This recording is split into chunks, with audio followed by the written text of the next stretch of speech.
she's over there sleeping. Maddie, we need you. We have this newly released espresso machine that is a cold brew, and you should try it. We need you up there. Pronto. Yes. It's the newly released espresso pronto. You should give it a try. It's delicious. Oh my god, that's really good.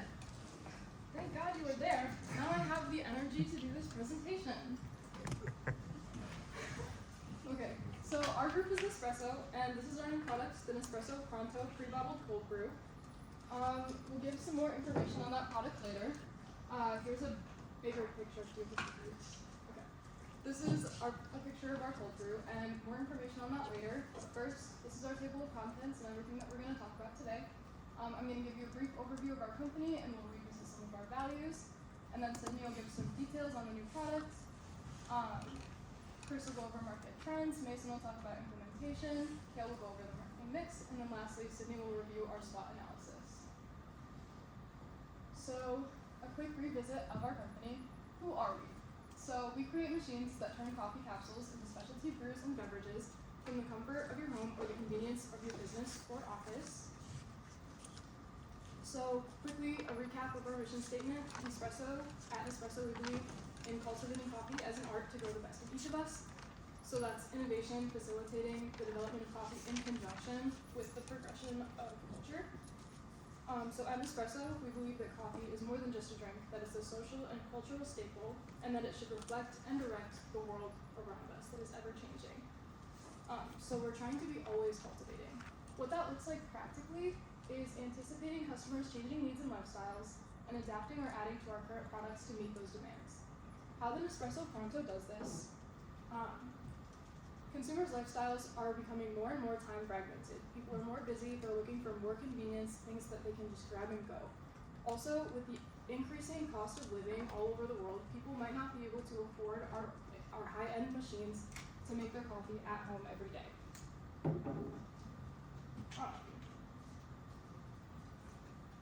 So, with the Nespresso Pronto, we believe that giving people a convenient, high caffeine option to power through their busy days is adapting with the culture around us.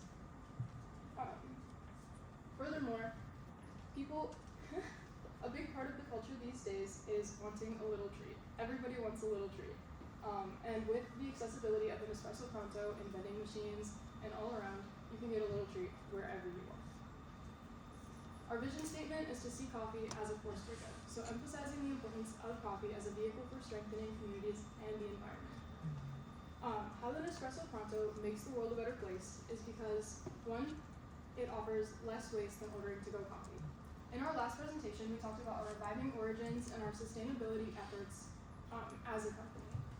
The Nespresso Pronto continues this trend by providing a sustainable option. Our bottles are made of glass, which is infinitely reusable and recyclable. So you can use it as many times as you want, and it will never end up in a landfill or as litter like to-go coffee does. As you can see, there's a Starbucks coffee cup here that's plastic and on the ground, and that's just not what anyone wants to see. Additionally, because our bottle is resealable, you can get it anywhere. It promotes sharing and exploring. As you saw, Chris had it on hand. You can give it to your friends. You can have one on you. You can put it in a care package, as you can see over there on the left. So it promotes sharing and giving to each other and strengthening communities. One more way that Nespresso Pronto contributes to making the world a better place is that it's a healthier option than energy drinks, which make up a lot of the highly caffeinated grab-and-go convenient market. Because our product has almost no sugar and no additional neurotoxic chemicals, our product is a healthier alternative for people who want something like an energy drink, but that's going to be a little bit better for them. Okay, so this is our new product, the Nespresso Pronto. So our new idea for bottled grab-and-go cold brew represents a big step forward for Nespresso's wine variety. So getting into the realm of pre-made coffee drinks and dealing with tradition and keeping on trend with everybody, our mission revolving around adapting to the changing consumer demands and the world and their culture. Having these chilled caffeinated beverages our Pronto caters to everyone's preferences without compromising on our quality. So we have an original cold brew flavor as well as a vanilla flavor. So different ways to use Nespresso Pronto is a coffee-based cocktail like a Nespresso or an espresso martini, or you can make blended frappuccinos as well. So once your delicious Pronto cold brew is gone, these are many different ways you can use our Pronto bottles. We have an example here. So number one is eco-bricking. Eco-bricking is a building block made entirely from unrecyclable plastic. So pretty much you'll take your Pronto bottle and you'll shove it full of different types of small plastics or like gum wrappers, just a bunch of trash that you can probably find laying around your room, and you will shove it and make sure it's really compact in your Pronto bottle, and boom, you have an eco-brick. Eco-bricks can be used for building buildings, or they're just an easier way to compact all your small litter together.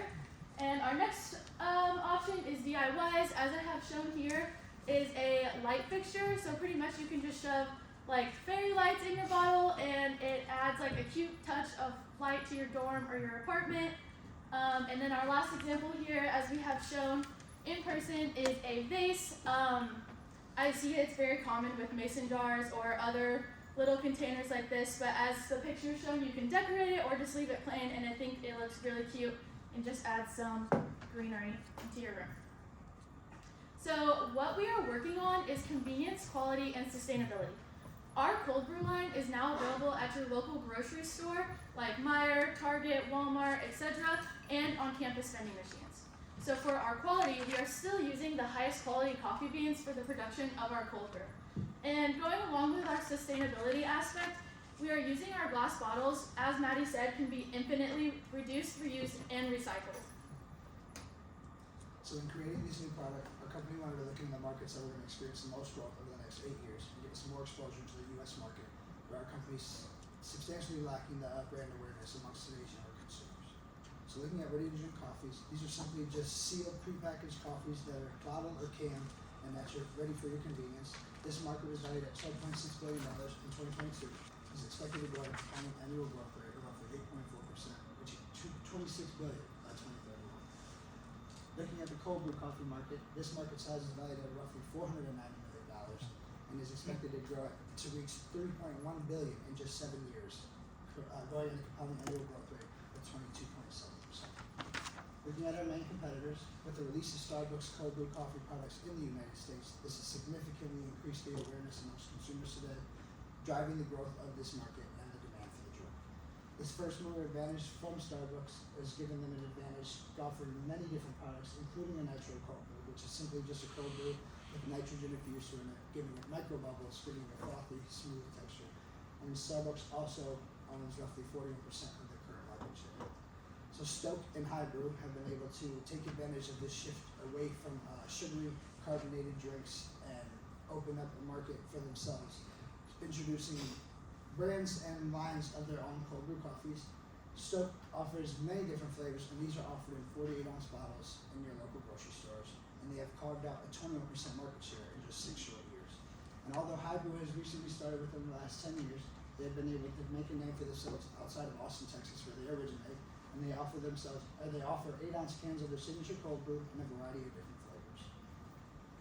So the way we plan to differentiate our product from our competitors is we plan to offer a 16-ounce resealable glass bottle that is 1.5 to 2 times larger than the industry average, and will offer a higher caffeine content and a longer lasting boost throughout the day. Some of the things that we hope to, our competitors also use a 100% Arabica blend for their cold brew coffees. Our Nespresso Pronto would utilize a 90 to 95% blend of this bean mixed with other dark roasts and medium roasts to offer that authentic Nespresso flavor. So some of the things that we hope to accomplish with this is we hope to capture greater than, well, some of the goals that we hope to accomplish with this is we hope to capture a 35% or greater market share within 5 years of release. We hope to expand our brand awareness within the United States and further invest into our sustainability efforts. Implementation. So we're going to look looking at the target market. Nespresso's key target market is loyal customers. Customers who will come back and back to purchase their products. These key customers will, while Nespresso seeks to appeal to those with quick lifestyles, typically those who are on the go and need quick caffeine. This is where the Nespresso Pronto will be the perfect solution. Alternative to energy drinks, coffee is natural and plant-based, which allows it to be healthier and provides it to users with important vitamins. Having a drink that's healthy, along with the ability to enjoy the benefits of caffeine, piques the interest of students and creates the perfect target market for Nespresso products. The Nespresso Pronto will be able to be offered to the younger generation who is unable to afford an at-home machine. They'll be able to purchase these glass bottles for a reasonable price while enjoying the high-quality coffee. Once they purchase these, they are also more likely to purchase an at-home machine in the future. Alright, next is our marketing mix. So first for product, well obviously like we said earlier, it is in a glass bottle. And then for flavors, we have classic flavored and then single origin cold brew coffee. So for the high quality ingredients, obviously we think that these are the best coffee beans, expertly roasted to perfection. And then for the recyclable bottle, these can be recycled anywhere and then also at our boutiques. And then finally we have the reusable cap, for the lid, twist that back on in case you need it. And then for price, ours are set for $5.59, and then obviously there's competitive pricing, especially in coffee, because of the cost, market demand, and value. And then these are very high quality, like I said earlier. And then also we will be doing seasonal discounts and promotional deals that will give our customers a chance to obviously get a good discount for that and get them more involved. Next is place. There's a lot of different places that you can find this item, especially one is our website that we talked about a lot earlier in our first presentation. There's a lot of other things that you can find on there as well, as long as our coffee. And then you can find them at our boutiques, and then retail stores like Target, Walmart, all that good stuff. And then also a vending machine. So a lot of people, especially here, you don't like to wait in line, especially at a Starbucks when you're trying to go to class. You like to get something quick and easy, and that's where the vending machine comes into place. And then finally for our promotion, so first we have our social media, as in Instagram, TikTok, Snapchat, and then you also like your traditional, the ads on TV you see, and then also finally the newspaper. So finally I'll be talking about our SWOT analysis. So this first slide shows our SWOT analysis that I went over in the first presentation, and I just wanted to bring it up today to talk about our weaknesses specifically. When we were deciding what product we wanted to create for our new product, we looked at this SWOT analysis to determine where gaps were and look at our weaknesses of price point, capsule sales, and complexity of products to see how we could change these into strengths or just to lessen the weakness of them. So now this is our new product SWOT analysis. So for our strengths, our first strength is that it's sustainable. As they've all mentioned previously, we've heard it a bunch that we have glass bottles, they can be reused over and over and over again, recyclable. And then we have it's a new repeat purchase item. So I just mentioned our weakness from our first presentation was our capsule sales. We're very heavily reliant on them as they're a thing that people purchase over and over and over again, unlike our machines. So this just allows us to have a new item that's an over and over again purchase. And then for our weaknesses, we are a late mover advantage. As this is an advantage, we are able to learn from other companies like Starbucks, how Chris mentioned, and learn how to better develop it to be a better product. But it also can be a weakness as these other companies have made loyal customers previously, so they might not want to switch to our product. And then another weakness is our small amount of flavors. As we have mentioned, we only have 2 flavors right now, just the introductory flavors, which could not be appealing to customers as maybe they want a different flavor and don't like the ones we offer. Then for opportunities, we have awareness of our product. So say I'm walking through the halls to class and I want something from the vending machine and I see Nespresso's bottle. Maybe I've never heard of Nespresso before, maybe I've never tried it. I decide to grab it for the first time, and that just brings more awareness to me of the product and could cause me to want to buy more Nespresso products. And then growing line variety, this is just an opportunity for us to expand our products. We can expand to new flavors throughout it and just see how our customers react to this product and see how we can develop. And then for threats, it may turn customers away from other products. So if a customer is debating on buying a machine, as I said, the machines are high profit for us as they're a high price item. It could turn them away from buying those machines and just wanting the cold brews instead, which could just take away some of our